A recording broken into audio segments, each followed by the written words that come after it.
শুরু করা যায়।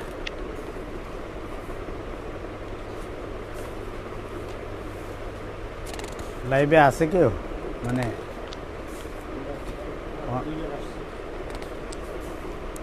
ওদেরকে কি আমি দেখতে পারবো না? নাম দেখতে পারবেন এখন দেখতে আসছে চেহারা এখন দেখা যায়। জিমইলে আপনি দেখতে পারতেন, জিমইলে আমাদেরকে দেখতে পারতো, আমরা ওদেরকে দেখতে পারতাম সবাই। আর এটা কি এটা ফেসবুক লাইভ, এখানে দেখা যাবে না? দেখবে সারা দুনিয়ার মানুষ দেখতে পারবে এটা। আর জুমের মধ্যে হচ্ছে যে কয়েকজন অ্যাড করা হবে ওই কয়েকজন দেখতে পারবে। আমাদের আইডিতে এখন সারা দুনিয়ার মানুষ আমাদেরকে দেখতে পারবে, কিন্তু আমরা তো সারা দুনিয়ার মানুষকে দেখতে পারবো না। যারা আমাদের আইডিতে এসে অ্যাড হবে তারাই দেখতে পারবে। 7 জন চলে আসছে। 7 জন চলে আসছে, 8 জন। 8 জন, আর এখানে আছে 5 জন। রাসেল বিশাল, রাসেল অন্যরাও তো এই করতে পারবে, যারা এই মাদ্রাসার ছাত্র না তারাও। আম মানুষ, বৃদ্ধ মানুষ সবাই আর দেখবে। 10 জন হয়ে গেছে।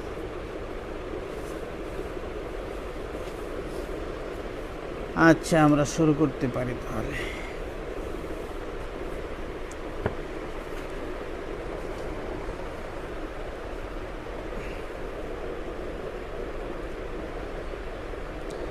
আমরা সবাই দুরূদ শরীফ পড়ে নেই। আল্লাহুম্মা সাল্লি আলা মুহাম্মাদিন ওয়া আলা আলি মুহাম্মাদ কামা সাল্লাইতা আলা ইব্রাহিম ওয়া আলা আলি ইব্রাহিম ইন্নাকা হামিদুম মাজিদ। আল্লাহুম্মা বারিক আলা মুহাম্মাদিন ওয়া আলা আলি মুহাম্মাদ কামা বারাকতা আলা ইব্রাহিম ওয়া আলা আলি ইব্রাহিম ইন্নাকা হামিদুম মাজিদ। আমার এটার মধ্যে ই করা যায় না?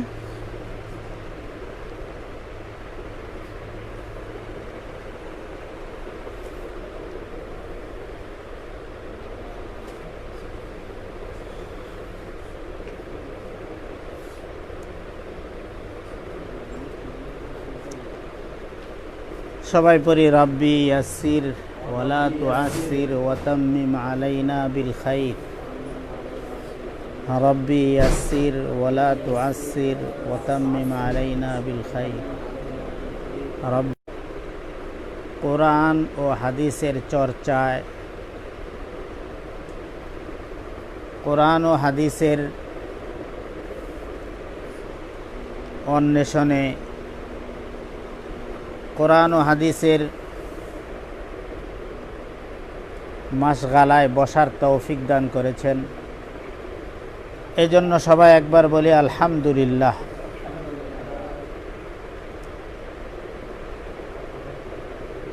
আমি ইফতিতাহি দর্সে শরীক ছিলাম। আমাদের মাদ্রাসার মুহতামিম সাহেব হুজুর সেদিন বলেছিলেন যে এলেমের চর্চা কখনোই বন্ধ হবে না। এলমে কোরআন, এলমে হাদিসের চর্চা সর্বসময় চালু থাকবে, এটা বন্ধ হওয়ার নয়। আমাদের জীবনে অনেক পরিবেশ পরিস্থিতির মোকাবেলা করতে হবে। সেই সাহাবায়ে কেরাম রাদিয়াল্লাহু তাআলা আনহুম আজমাইন থেকে নিয়ে অদ্যাবধি পর্যন্ত এলমে হাদিস, এলমে কোরআনের চর্চা চলে এসেছে, কিন্তু তাদের জীবনেও অনেক বিষয়ের মোকাবেলা করতে হয়েছে ওনাদেরকেও। অনেক প্রতিকূল অবস্থাতেও ওনারা এলমে দ্বীনের চর্চা করেছেন, দ্বীনের দাওয়াত, দ্বীনের তাবলীগ, দ্বীনের প্রচার প্রসারের কাজে ওনারা নিয়োজিত ছিলেন। যে কোনো পরিবেশ পরিস্থিতির মোকাবেলায় ওনারা দ্বীনের দাওয়াতের কাজ করে গিয়েছে। তো আমাদেরকেও সেই সাহাবায়ে কেরাম রাদিয়াল্লাহু তাআলা আনহুম আজমাইনের উত্তরসূরি আমরা, আমাদের আকাবিরিনদের উত্তরসূরি আমরা। আকাবিরিনগণ যেভাবে দুনিয়ার সব পরিবেশেই সর্বকালেই কোরআন ও হাদিসের চর্চা করেছেন, আমাদেরকেও করতে হবে। সে নিরিখেই এই বর্তমান পরিস্থিতিতেও আমাদের মাদ্রাসার কর্তৃপক্ষ, আমি ওনাকে ধন্যবাদ জানাই, শুকরিয়া জানাই আল্লাহ তাআলার যে এই পরিস্থিতিতেও আমাদের মাদ্রাসার কর্তৃপক্ষ, বিশেষ করে আমাদের মাদ্রাসার মুহতামিম সাহেব একটা উদ্যোগ নিয়েছেন যে এই পরিস্থিতিতেও আমাদের দর্সের কাজ চালিয়ে যেতে হবে।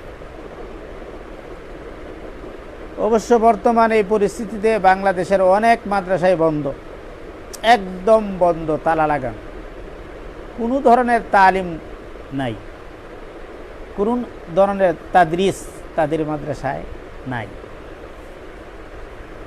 কিন্তু আমাদের হুজুরের অক্লান্ত পরিশ্রম এবং মেহনত, উদ্যোগ, সাহস এবং হিম্মতের কারণে আলহামদুলিল্লাহ আল জামিয়াতুল ইসলামিয়া দারাতুল উলুম আফতাবনগরে সব ক্লাসই প্রায় হতে যাচ্ছে। দু একটা ক্লাস কম হলেও প্রায় সব ক্লাসে এক দুইটা ক্লাস চলছে। আমাদের ইফতা বিভাগে তো মনে হয় ভালো দর্স চলতেছে, সব কিতাবেরই দর্স সেখানে চলছে। তো আমাদের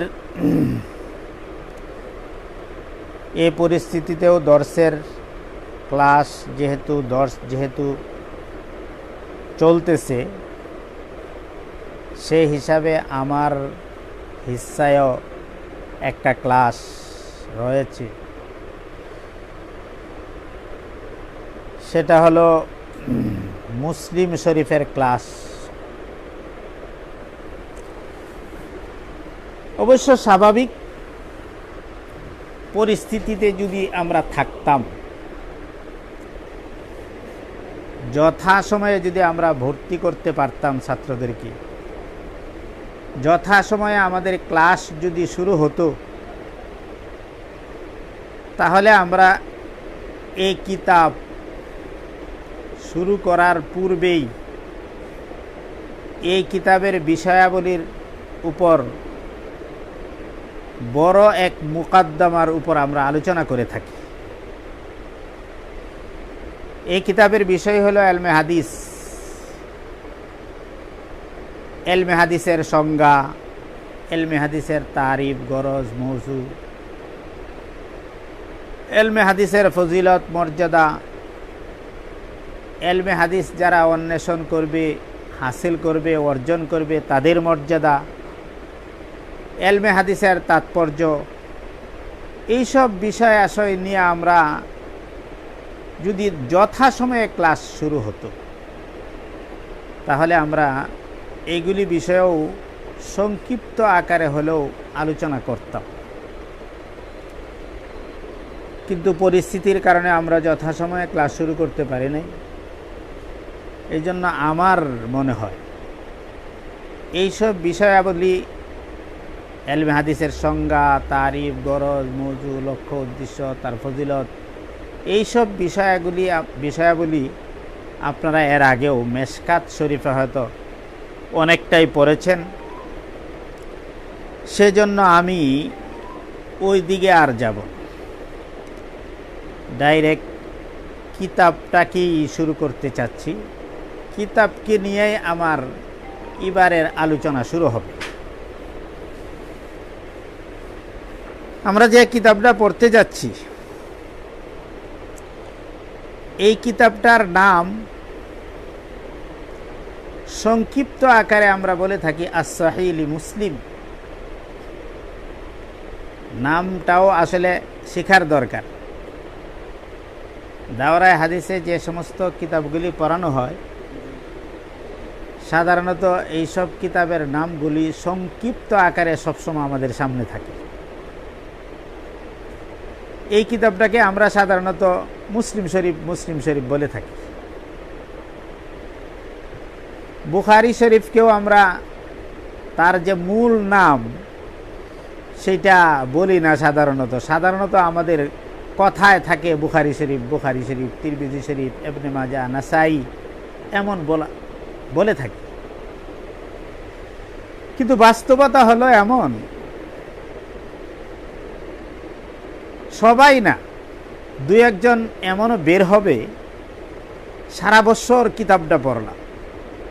মুসলিম শরীফ সারা বছর পড়েছি। দীর্ঘ একটা বছর পড়ার পরেও শেষ বছরে যদি জিজ্ঞাসা করা হয় যে মুসলিম শরীফ কিতাবটার নামটা কি, দুই একজন এমন বের হবে যে নামটা বলতে পারি। বুখারী শরীফের নামটা কি, দুই একজন না, অনেক বের হবে যে নামটা বলতে পারি।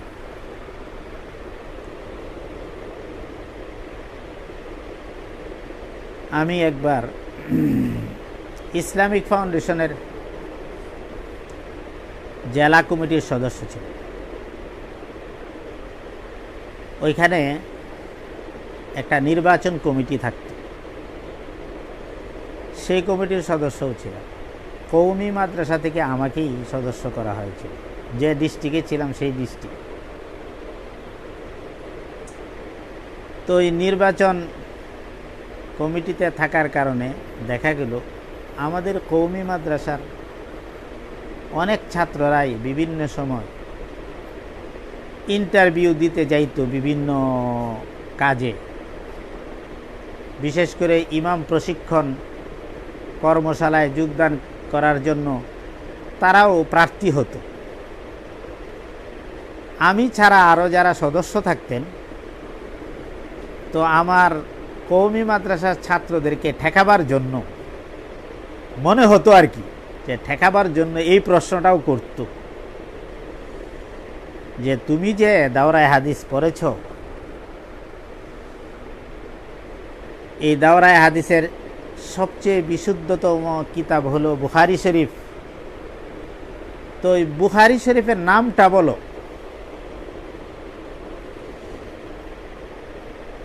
কিন্তু দেখা যাইত, দুঃখও লাগত,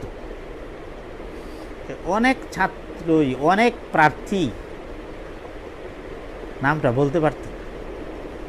তখন আমি লজ্জা শরমে আমার মাথা হেট হয়ে যেত, আর তারাও প্রশ্ন করে আমার দিকে তাকাইত,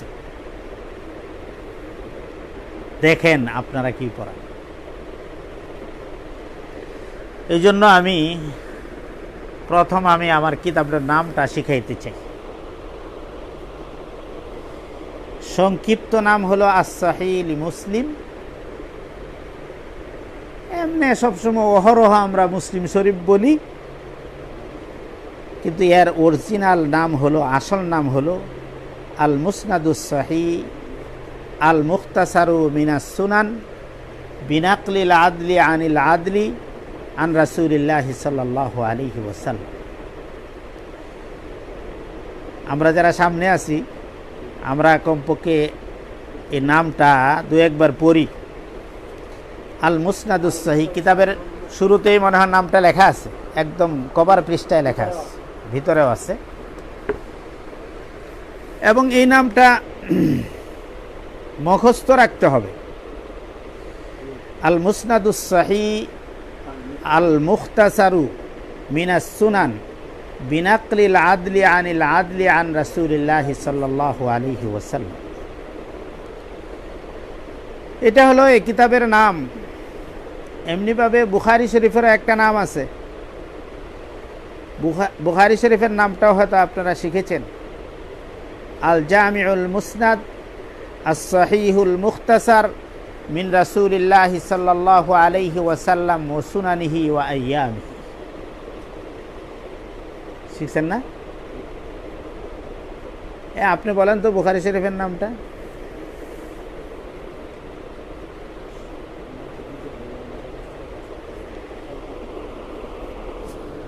বুখারী শরীফের নামটা খেয়াল করেন না? আল Jamiul মুসনাদু as-sahihul mukhtasaru min umuri rasulillahi sallallahu alayhi wa sallam wa sunanihi wa ayyabihi। এটা হলো বুখারী শরীফের মূল নাম। আর মুসলিম শরীফের মূল নাম আল মুসনাদু সাহিহু আল মুখতাসারু আনিল বিনা সুনানি বিনাকলিল আদলি আনিল আদলি আন রাসূলিল্লাহি সাল্লাল্লাহু আলাইহি ওয়াসাল্লাম। এটা হলো মুসলিম শরীফের নাম। মুসলিম শরীফ লিখেছেন কে? ওনার নাম হলো মুসলিম। মুসলিম শরীফ যিনি লিখেছেন ওনার নাম মুসলিম। ওনার কুনিয়ত হলো আবুল হুসাইন। ওনার লকব হলো আসাকিরউদ্দিন। ওনার আব্বার নাম হলো হাজ্জাজ। এগুলি শিখতে হবে। ওনার দাদার নামও হলো মুসলিম। ওনার পরদাদার নাম হলো ওয়ার্দ। এর উপরে ওনার দাদার নাম হলো কুসাইর। ইমাম মুসলিম রহমতুল্লাহি আলাইকে কুসাইরিও বলা হয়। ইমাম মুসলিম রহমতুল্লাহি আলাইকে নিশাপুরিও বলা হয়। নিশাপুরের দিকে ইঙ্গিত করে ওনাকে নিশাপুরি বলা হয়। নিশাপুর একটা এলাকার নাম। খোরাসান এলাকার একটা প্রসিদ্ধ শহরের নাম হলো নিশাপুর। সেই এলাকার দিকে ইঙ্গিত করে ওনাকে নিশাপুরি বলা হয়। ওনার বংশ পরস্পরার দিকে লক্ষ্য করে ওনাকে কুসাইরিও বলা হয়। ইমাম মুসলিম রহমতুল্লাহি আলাইহির কুসাইরি এটা আরব দেশের একটা গোত্রের নাম কুসাইর। তবে ইমাম মুসলিম রহমতুল্লাহি আলাই সম্ভবত উনি আরবি নয়, অনারবি।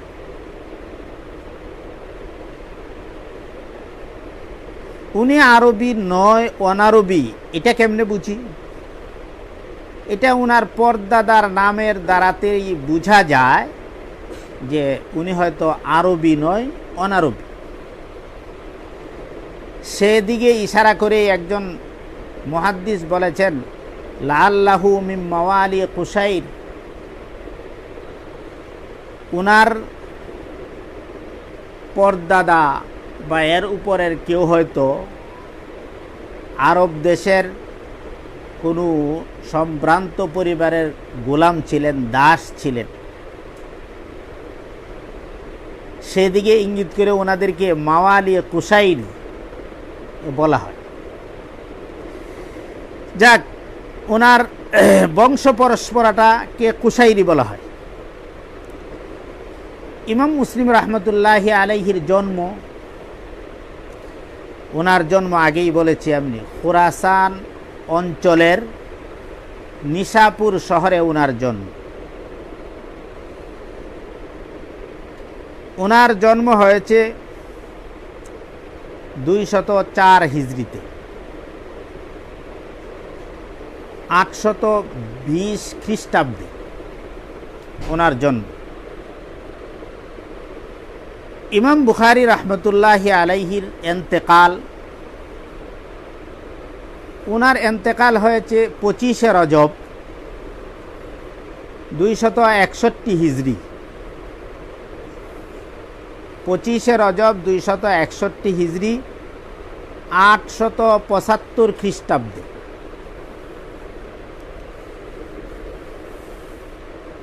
ওনার এন্তেকালটা হয়েছিল রবিবার দিন সন্ধ্যাবেলায়।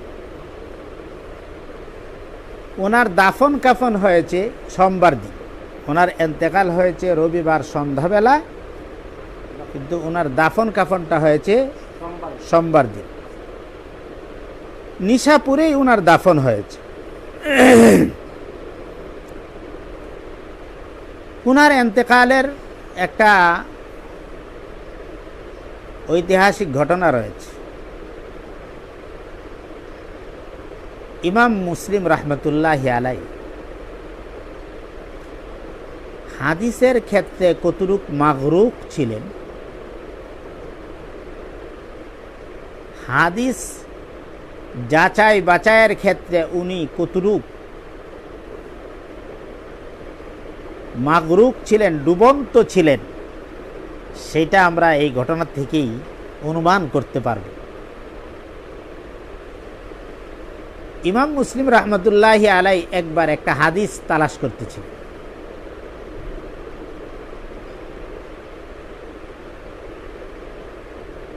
হাদিস তালাশের সময় ওনার আম্মাজান ওনার নাস্তার জন্য খেজুরের একটা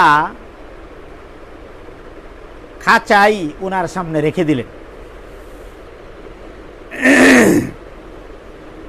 তো ইমাম মুসলিম রহমতুল্লাহি আলাই তো হাদিস তালাশ করেন আর খেজুরের সেই খাঁচা থেকে খেজুর খাচ্ছেন।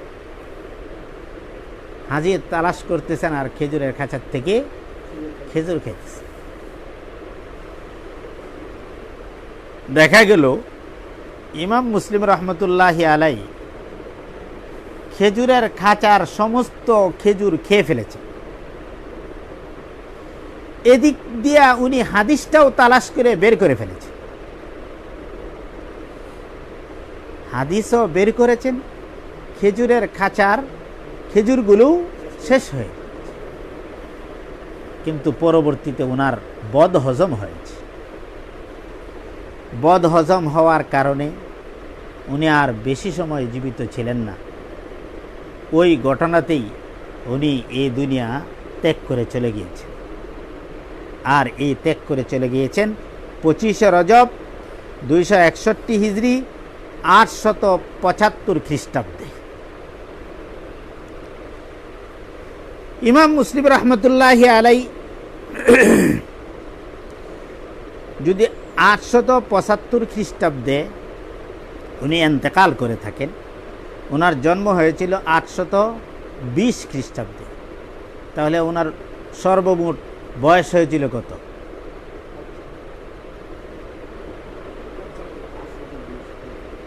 55 বছরের মতো। কোনো কোনো বর্ণনায় এসেছে ওনার বয়স হয়েছিল 57 বছরের মতো। এই 57 বছর বয়সের মধ্যেই, এই 57 বছর বয়সের মধ্যে তো ওনার একটা শিশুকালও আছে, কৈশোরও আছে। কিন্তু ইমাম মুসলিম রহমতুল্লাহি আলাই এই শিশুকাল কৈশোর পাড়ি দিয়ে যে সময়টুকু উনি পেয়েছেন, এই সময়টুকুর মধ্যেই এলমে হাদিস, এলমে কুরআনের এলেম অর্জন করেছেন। শুধু এলেমই অর্জন করেন নাই, উনি এই এলেম অর্জন করার জন্য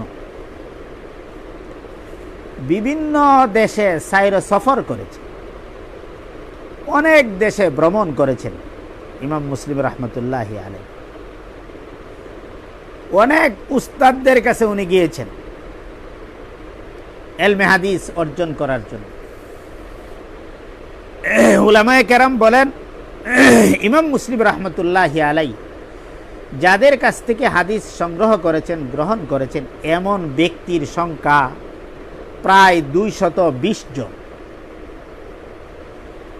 প্রায় 220 জনের কাছ থেকে ইমাম মুসলিম রহমতুল্লাহি আলাই এলমে হাদিস গ্রহণ করেছে। তার মধ্যে প্রসিদ্ধ যারা, ইনাদের মধ্যে রয়েছেন ইমাম আহমদ ইবনে হাম্বল, ইমাম ইসহাক ইবনে রাহওয়াই, ইমামে দারিমি, ইমামে বুখারি রহমতুল্লাহি আলাই, ইমামে জুহরি রহমতুল্লাহি আলাই, ইমামে আলী ইবনুল মাদানী রহমতুল্লাহি আলাই, সাঈদ ইবনে মনসুর, আবু বকর ইবনে শাইবা, উসমান ইবনে আবু শাইবা, জুহাইর ইবনে হারব, হারমালা ইবনে ইহইয়া, হাজ্জা ইবনে আশার, আবু জুরআ, আব্দুল্লাহ ইবনে মাসলামা কানাবি, এনারা ছিল, ওনারা প্রসিদ্ধ। এছাড়াও আমি আগেই বলেছি উনি যাদের কাছ থেকে হাদিস সংগ্রহ করেছেন এমন ব্যক্তি ছিলেন 220 জন। ইমাম মুসলিম রাহমাতুল্লাহি আলাইহি যেমন বড় মানুষ ছিলেন, ওনার শাগরিদও ছিলেন এমন বড় বড়। ওনার শাগরিদদের নাম শুনলেই অনুমান করতে পারবো যে উনি কত বড় মানুষ ছিলেন।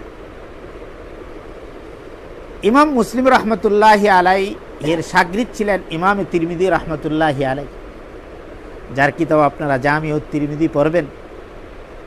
দাওরায়ে হাদিসের মধ্যে জামিউত তিরমিজির আলাদা এক সম্মান, আলাদা এক মর্যাদা, আলাদা একটা শান।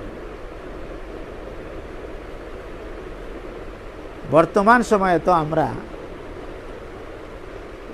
ক্লাস ভিত্তিক, ঘন্টা ভিত্তিক দাওরায়ে হাদিসের ক্লাসগুলি করাই, কিন্তু এক সময় আমাদের আকাবিরিনরা একাই সব হাদিসের কিতাব পড়াইতেন।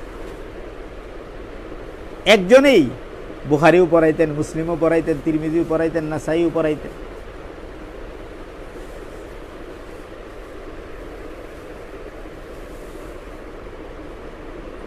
রশিদ আহমদ গাঙ্গুহি রহমতুল্লাহি আলাই, ইমামে রব্বানি রশিদ আহমদ গাঙ্গুহি রহমতুল্লাহি আলাই একাই সব কিতাব পড়াই। ওই পড়ানোর একটা সিস্টেমও ওনাদের কাছে ছিল, সিস্টেমটা পরেই বলি। কিন্তু উনি যে একা পড়াইতেন, সর্বপ্রথম হাদিসের কিতাব পড়াইতেন তিরমিজি শরীফ, বুখারী আগেই শুরু করতেন, আগে পড়াইতেন। সুতরাং তিরমিজির একটা অবস্থান রয়েছে হাদিসের জগতে। তালিমের দিক থেকে তিরমিজি অগ্রগামী। তো ইমামে তিরমিজি রহমতুল্লাহি আলাইহি ইমাম মুসলিমের ছাত্র ছিলেন।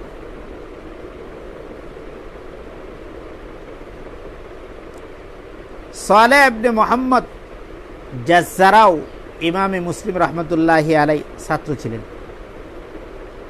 ইবনে আবু হাতিম, ইবনে আবি হাতিমও ইমাম মুসলিম রহমতুল্লাহি আলাইহির ছাত্র ছিলেন। ইমামে ইবনে খুজাইমা, উনিও ইমামে মুসলিম রহমতুল্লাহি আলাইহির ছাত্র ছিলেন। হাফেজ আবু আওয়ানা, উনিও ইমামে মুসলিম রহমতুল্লাহি আলাইহির ছাত্র ছিলেন। ওনারা সবাই কিন্তু বড় বড় ইমাম, বড় বড় মুহাদ্দিস। ইনারা ইমাম মুসলিম রহমতুল্লাহি আলাইহির শাগরিদ ছিলেন।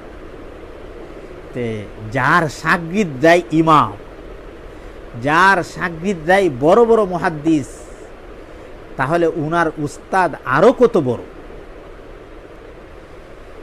ইমাম মুসলিম রহমতুল্লাহি আলাইহি এই হাদিস সংগ্রহ করার জন্য বিভিন্ন দেশ সফর করেছে। 218 হিজরি থেকে উনি সফর শুরু করেছেন। ওনার জন্ম 204 হিজরি, আর হাদিস সংগ্রহের কাজে লেগে গিয়েছেন কত হিজরিতে? কত বছর বয়সে? 14 বছর বয়সে। 14 বছর বয়সেই উনি হাদিস সংগ্রহে লেগে গিয়েছেন। আজকে আমরা বৈশ্বিক পরিস্থিতির মধ্যেও ক্লাস করে শুকরিয়া আদায় করছি যে আল্লাহ তাআলা আমাদেরকে ক্লাস করার তৌফিক দিয়েছেন। আবার মনে মনে কিছুটা আত্মবোধ রয়েছে যে আমরা ক্লাস করছি, অন্যরা ক্লাস করে নাই, অন্যরা ক্লাস করতে পারতেছে না। এই আত্মবোধ আমাদের কিছুটা আছে যে এই পরিস্থিতিতেও আমরা ক্লাস করছি রে। ইমাম মুসলিম রহমতুল্লাহি আলাইহি সহ আমাদের আকাবিরিনরা কত বৈশ্বিক পরিস্থিতির মোকাবেলা করেও যে এলমে হাদিস, এলমে কোরআন অর্জন করেছেন, তা আমরা বলতেও পারবো না, অনুমান করব তো দূরের কথা। ওনারা এর চেয়েও আরও বৈশ্বিক পরিস্থিতির মোকাবেলা করে এলমে হাদিস অর্জন করেছেন। বিভিন্ন দেশে সফর করতে গিয়া ওনাদের কত কষ্ট, ক্লেশ, শ্রম, মেহনত গিয়েছে বলাই বা। ইমাম মুসলিম রহমতুল্লাহি আলাই এ হাদিস সংগ্রহ করতে গিয়ে উনি মিশর সফর করেছেন, হেজাজ সফর করেছেন, শামে সফর করেছেন, ইরাকে সফর করেছেন, বিভিন্ন দেশে উনি সফর করেছেন। 220 হিজরিতে উনি হজ আদায় করতে মক্কা মুকাররমায় গিয়েছেন। মক্কা মুকাররমায় উনি যার কাছ থেকে হাদিস সংগ্রহ করেছেন তিনি হলেন আব্দুল্লাহ ইবনে মাসলামা কানাবি। আব্দুল্লাহ ইবনে মাসলামা কানাবি থেকে মক্কা মুকাররমায় উনি হাদিস সংগ্রহ করেছেন। ইমাম মুসলিম রহমতুল্লাহি আলাইহির এই হাদিসের জগতে কি অবদান, বা এই এলেমের জগতে কি অবদান, বা উনার কি মূল্যায়ন উলামায়ে কেরামের মাঝে, এটাও আমাদের জানা থাকা দরকার। যদি উলামায়ে কেরামের মাঝে, আকাবিরিনদের মাঝে, মুহাদ্দিসিনদের কাছে, ইমামদের কাছে ইমাম মুসলিম রহমতুল্লাহি আলাইহির মূল্যায়নটা যদি আমরা জানতে পারি, তাহলে উনার লিখিত কিতাবের মূল্যায়নটাও আমাদের কাছে প্রস্ফুটিত হয়ে যাবে, এবং উনার লিখিত কিতাবের মূল্যায়নটাও আমাদের কাছে বাড়বে, বৃদ্ধি পাবে। এই জন্য ইমামদের কাছে, উলামায়ে কেরামের কাছে, আকাবিরিনদের মাঝে ইমাম মুসলিম রহমতুল্লাহি আলাইহির মূল্যায়নটাও আমাদের জানা থাকা দরকার। ইমাম আহমদ ইবনে মাসলামা বলেন যে আমি ইমাম আবু সুরা, ইমাম আবু হাতিমকে দেখেছি, তারা ইমাম মুসলিম রহমতুল্লাহি আলাইহির পদমর্যাদা মূল্যায়ন করতে গিয়া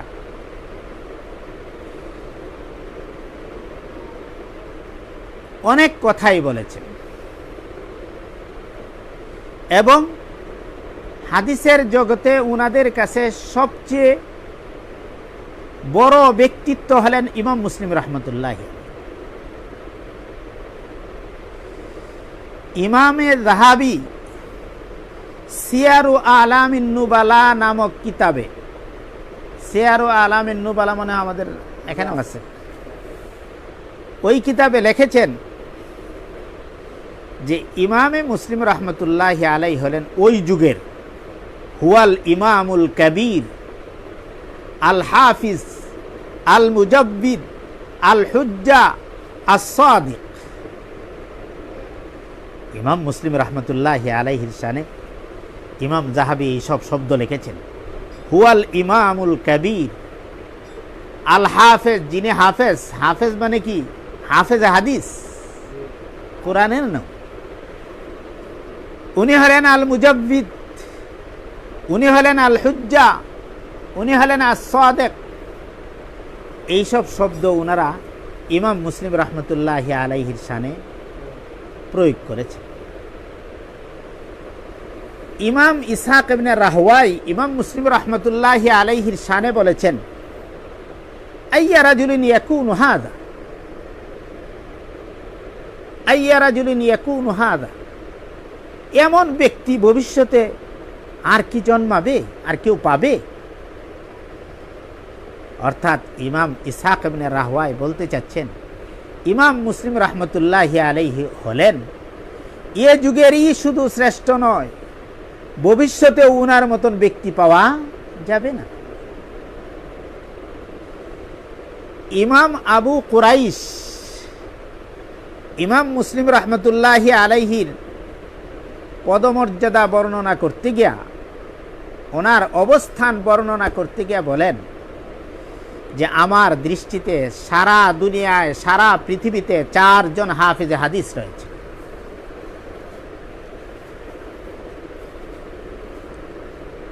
রায় নামক এলাকায় একজন, ইনি হলেন আবু জুরা। সমরকন্দ এলাকায় একজন, ইনি হলেন ইমামে দারিমি। বুখারায় একজন, তিনি হলেন ইমামে বুখারী রহমতুল্লাহি আলাই। আর নিশাপুরে হলেন হযরত ইমামে মুসলিম রহমতুল্লাহ। আমার দৃষ্টিতে এই চারজন হাফেজে হাদিস, এই সারা দুনিয়ার চারজন হাফেজে হাদিসের একজন হলেন ইমাম মুসলিম রহমতুল্লাহ।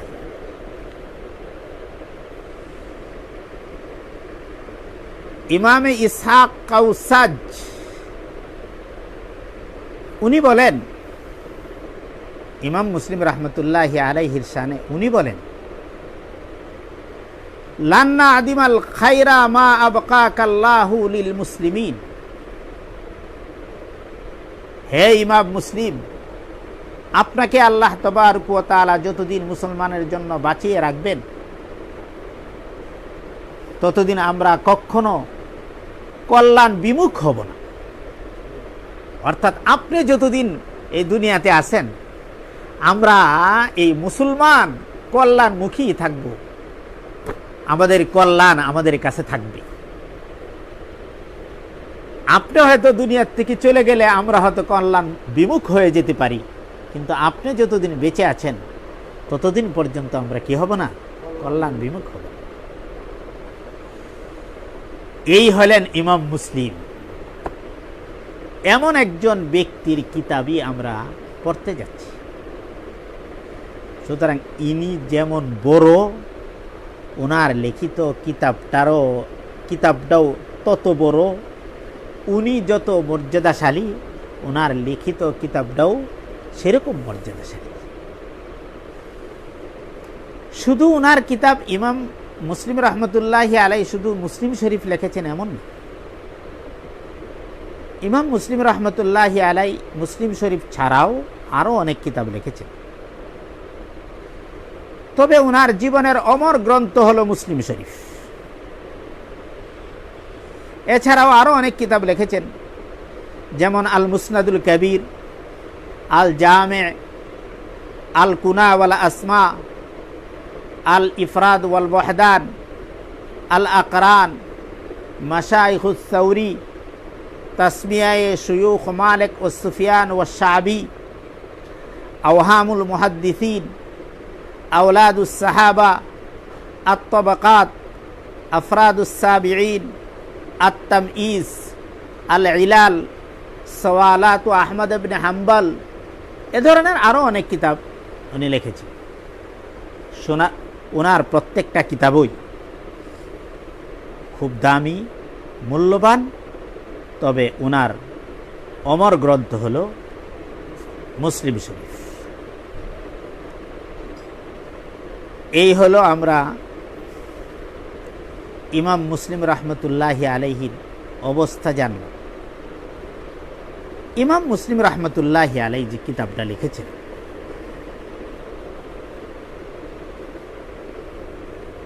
উনার এই কিতাবটার অবস্থানটা কি, হাদিসের জগতে উনার অবস্থা তো জানলাম, উনার এই কিতাবের অবস্থাটা কি এটাও আমাদের জানা দরকার। ইমাম মুসলিম রহমতুল্লাহি আলাইহির কাছে 3 লক্ষ হাদিস ছিল,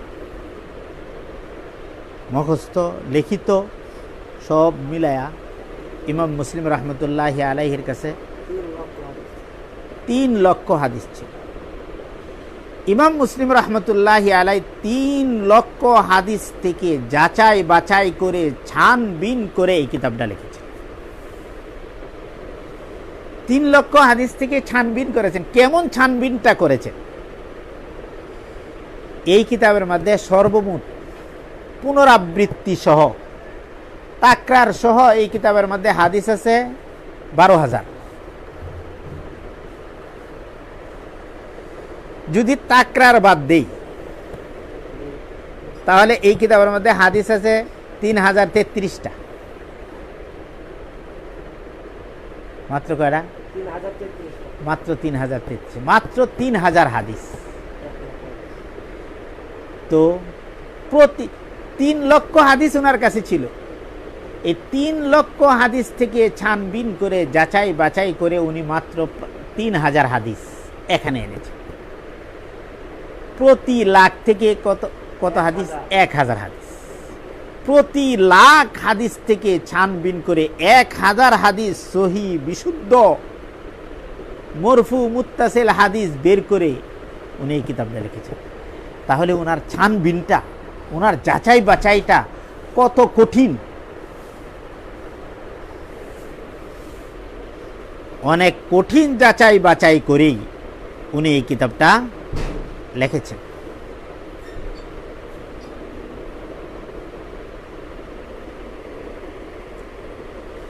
ইমাম মুসলিম রহমতুল্লাহি আলাইহি এই কিতাবটা লিখতে গিয়া আহমদ ইবনে সালামার সহায়তা নিয়েছেন। ইমাম মুসলিম রহমতুল্লাহি আলাই এই কিতাবটা লেখে শেষ করে দেব। এই কিতাবটা লেখে শেষ করে তৎকালীন যুগের যত বড় বড় মুহাদ্দিসিনে কেরাম ছিলেন, এমন না যে কিতাবটা লেখা নিজে নিজে দেখা। অনেক সময় আমরা আছে না, আমরা কোনো কিছু লেখলে অন্যকে দেখাইতে চাই না। কেন দেখাইতে চাই না?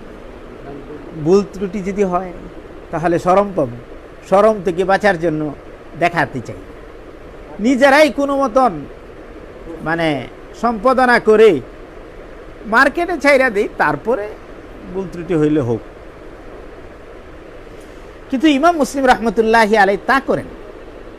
উনি এই কিতাবটা লিখে তৎকালীন সময়ের যিনি হাফেজে সকল ইমাম এবং সকল মুহাদ্দিসিনদের ঐক্যমত, আসাহুল কুতুব বাদা কিতাবিল্লাহ আস-সহিহুল বুখারী ওয়াল মুসলিম ওয়াস-সহিহ লিমুসলিম। কোরআনের পরেই এই আসমানের নিচে জমিনের উপরে বিশুদ্ধতম কিতাব হলো বুখারী এবং মুসলিম। এটা সমস্ত মুহাদ্দিসিনে কেরামের ঐক্যমত। তবে এই দুইটার মধ্যে আবার পার্থক্য আছে। এই দুইটার মধ্যে সর্বকিছুর পরে এটাই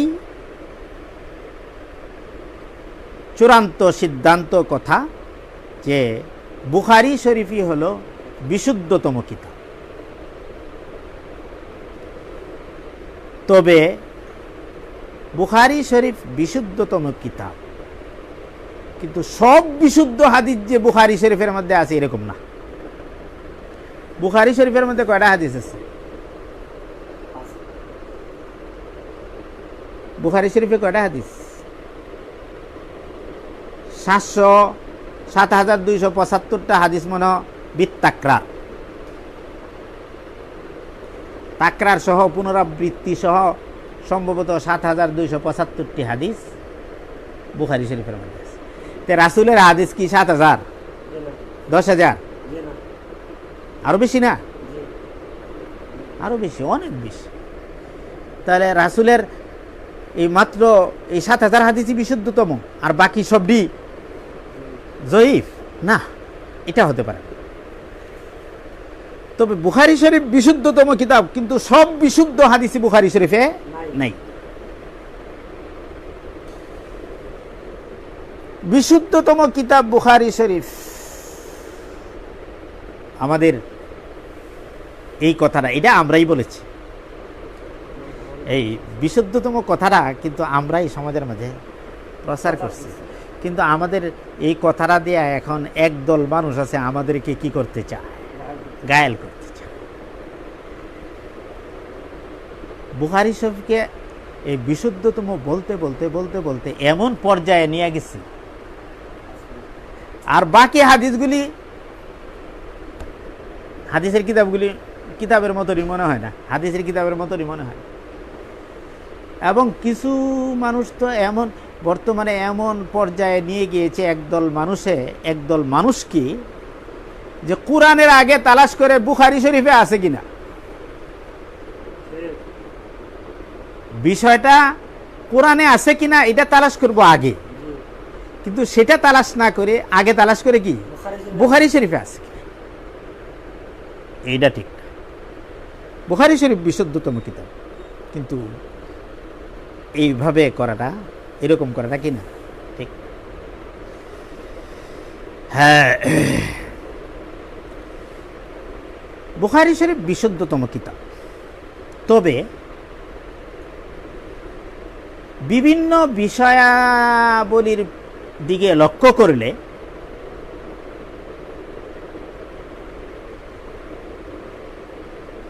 ইমাম মুসলিম রহমতুল্লাহি আলাই যে কিতাবটা লিখেছেন মুসলিম শরীফ, এরও মান মর্যাদা কম নয়, বরং প্রাচ্যের কিছু কিছু উলামায়ে কেরাম তো বলেন যে বুখারী শরীফের চেয়েও মুসলিম শরীফের মর্যাদা বেশি। প্রাচ্যের কিছু উলামায়ে কেরাম এই কথাটাও বলেন। ইমামে হাকিম আবু আবদুল্লাহর উস্তাদ হাফেজ আবু আলী হুসাইন ইবনে আলী নিশাপুরি উনি বলেন, মা তাহতা আদিমিস সামাই কিতাবুন আসাহ মিন কিতাবি মুসলিম। মা তাহতা আদিমিস সামাই কিতাবুন আসাহ মিন কিতাবি মুসলিম। কে বলেন? হাফেজ আবু আলী হুসাইন ইবনে আলী নিশাপুরি। উনি বলেন, এই আসমানের নিচে মুসলিম শরীফ অপেক্ষা বিশুদ্ধতম কিতাব নাই। এটা প্রাচ্যের উলামায়ে কেরাম বলেন, সব উলামায়ে কেরামের কথা কিন্তু আমি বলি। ইমাম মুসলিম রহমতুল্লাহি আলাইহি আর একটা কারণ হলো ওনাদের প্রাধান্য দেয়ার, বুখারী অপেক্ষায় মুসলিমকে প্রাধান্য দিয়েছেন। কিন্তু আপনারা তো মুসলিম শরীফে সেরকম করবেন না, মুসলিম শরীফের ঘন্টা সময় থাকবেন না। ওইটা মুসলিমের ঘন্টা, তো বুখারীর ঘন্টা না।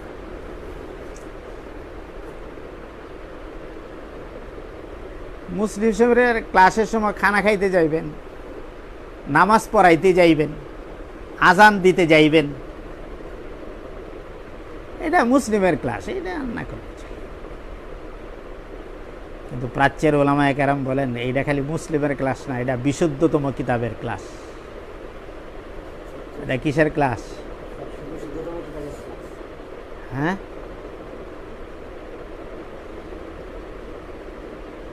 মুসলিম শরীফের হাদিসের জন্য মুসলিম শরীফের দ্বারাতে যতটুকু উপকৃত হওয়া যায়, মুসলিম শরীফ থেকে যেভাবে হাদিস আখজ করা যায়, বুখারীর থেকে সেইভাবে হাদিস সংগ্রহ করা যায় না, আখজ করা যায়। আপনারা দেখবেন যে বাংলা কিতাব লেখে না, বাংলা বই পুস্তক লেখে না, অনেকে হাদিসের বরাত দেয়। দেখবেন অধিকাংশ বইয়ের মধ্যেই হাদিসের বরাতটা হলো মুসলিমের, যে হাদিসটা মুসলিমের মধ্যে আছে, এই হাদিসটা মুসলিমের মধ্যে আছে, এই হাদিসটা মুসলিমের মধ্যে আছে। বুখারীর বরাত কিন্তু কম, অপেক্ষাকৃত। কেন? কারণ আখজ করাটা, সংগ্রহ করাটা, হাসিল করাটা মুসলিম থেকেই সহজ। এর কারণ হলো ইমাম মুসলিম রহমতুল্লাহি আলাইহি উনি ওনার কিতাবের মধ্যে একটা কাজ করেছেন, যে কাজটা ইমাম বুখারী করে। কি কাজটা করেছেন? প্রত্যেকটা হাদিসকে ইমাম মুসলিম রহমতুল্লাহি আলাইহি প্রয়োজনীয় যথোপযুক্ত জায়গায় উল্লেখ করেছেন। যেখানে উল্লেখ করার দরকার সেখানে উনি এটারে কি করেছেন? উল্লেখ করেছেন। এবং ইমাম মুসলিম রহমতুল্লাহি আলাইহি 2 নম্বর যে কাজটা করেছেন, সে কাজটা হলো একই স্থানে ইমাম মুসলিম রহমতুল্লাহি আলাইহি এই হাদিসের যতগুলি সনদ হতে পারে সবগুলি সনদ নিয়ে এসেছে। 3 নম্বর কাজ করেছেন ইমাম বুখারী রহমতুল্লাহি আলাইহি, মতনের মধ্যে কোনো ইখতিলাফ থাকলে ওই মতনের ইখতিলাফগুলো ইমাম মুসলিম রহমতুল্লাহি আলাই একই স্থানে বর্ণনা করেছে। হাদিসের মতনের মধ্যে এখতালাফ আছে না, জি এইগুলি যদি এখতালাফ থাকে, যে সমস্ত হাদিসের সনদের মতনের মধ্যে এখতালাফ আছে, ওই এখতালাফে মতনগুলো হাদিসগুলো উনি একই জায়গায় এনেছে। সুতরাং দেখা যায় ইমাম মুসলিম রহমতুল্লাহি আলাইহির মুসলিম শরীফের মধ্যে যদি আমি বিভিন্ন সনদের হাদিস তালাশ করতে চাই, যেখানে থাকা দরকার সেখানেই পাবো। যদি আমি এটার মতনের এখতেলাফ তালাশ করতে চাই, তাহলে যেখানে থাকা দরকার সেখানেই বিভিন্ন মতন দিয়েই হাদিসটা আমি পাব। কিন্তু বুখারিতে এইভাবে পাওয়া যাবে। বুখারিতে আপনি মনে করছেন এই হাদিসটা মনে হয় ওই অধ্যায়ে পাওয়া যেতে পারে, না, খুঁজে দেখবেন ওখানে নাই। কিন্তু দেখবেন এমন এক জায়গায় আছে যেখানে আপনার যেহান কল্পনাও হয়নি, সেই জায়গায় হাদিসটা বুখারিতে আছে। এই কাজটা করেছেন কে? ইমাম মুসলিম রহমতুল্লাহ। ইমাম মুসলিম রহমতুল্লাহ আলাইহি সম্পর্কে একবার হাফেজ ইবনে উকদাহ নামক এক মুহাদ্দিসের নিকট জিজ্ঞাসা করা হলো যে হুজুর, আপনি ইমাম মুসলিম এবং ইমাম বুখারী সম্পর্কে কি মনে করেন, কে বড় আলেম? ওনার কাছে জিজ্ঞাসা করেন। হাফেজ ইবনে উকদা বলেন ওনারা দুজন আলেম। প্রথম প্রশ্নেও বলেন যে ওনারা দুজন আলেম। দ্বিতীয়বার প্রশ্ন করা হলো, তখনও বলেছেন দুজন আলেম। তৃতীয়বার প্রশ্ন করা হলো, তৃতীয়বারও উত্তর দিলেন দুজন কি আলেম। মানে উনি কে বড় কে ছোট পার্থক্য করেন না। বোঝা গেল ইমাম মুসলিম ইমাম বুখারীর চেয়ে কিনা কম না। তৃতীয়বার প্রশ্নের পরে হাফেজ ইবনে উকদা বলেন যে ইমাম মুসলিম রহমতুল্লাহি আলাইহির কিতাব মুসলিম শরীফ ইমাম বুখারী অপেক্ষা একটা ক্ষেত্রে শাম দেশের আরবিদের ক্ষেত্রে ইমাম মুসলিম রহমতুল্লাহি আলাইহির মুসলিম শরীফ বেশি শুদ্ধ, বেশি নির্ভরযোগ্য। বুখারী অপেক্ষা শাম দেশের রাবিদের হাদিসের ক্ষেত্রে মুসলিম শরীফ বেশি নির্ভরযোগ্য। কেন? তার কারণ হলো ইমাম বুখারী রহমতুল্লাহি আলাই শাম দেশের রাবিদের হাদিস উনি সংগ্রহ করেছেন কিতাব থেকে, আর ইমাম মুসলিম রহমতুল্লাহি আলাই কিতাব থেকে কি করেন নাই, সংগ্রহ করেন। কিতাব থেকে সংগ্রহ করেছেন, আর সেখানে একটা সমস্যা আছে। শাম দেশের হাদিসের রাবিদের যে হাদিসের যে কিতাব আছে, এই কিতাবের মধ্যে অনেক সময় দেখা গিয়েছে একজন ব্যক্তি রাবি একজনই, কিন্তু কোনো সময় তার কুনিয়ত ব্যবহার করা হয়েছে, কোনো সময় নাম ব্যবহার করা হয়েছে। রাবি একজনই। যারা এটা শ্রবণ করেছেন, গ্রহণ করেছেন, তারা মনে করেছেন কুনিয়ত যখন ব্যবহার করেছে উনি একজন, আর নাম যখন ব্যবহার করেছে উনি আরেকজন। এই সন্দেহের মধ্যে তারা পতিত হয়েছেন বুখারীর ক্ষেত্রে।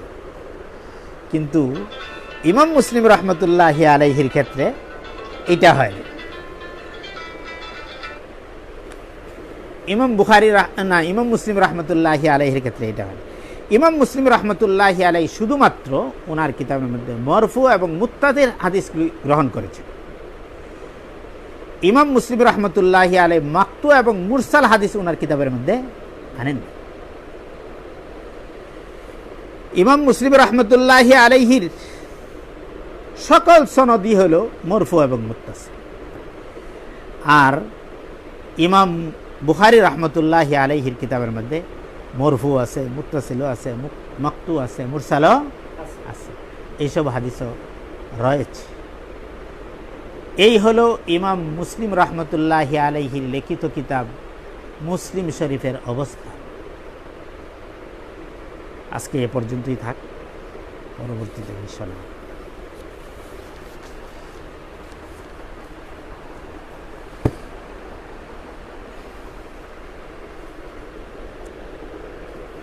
এটা কি অফ করে দেবো?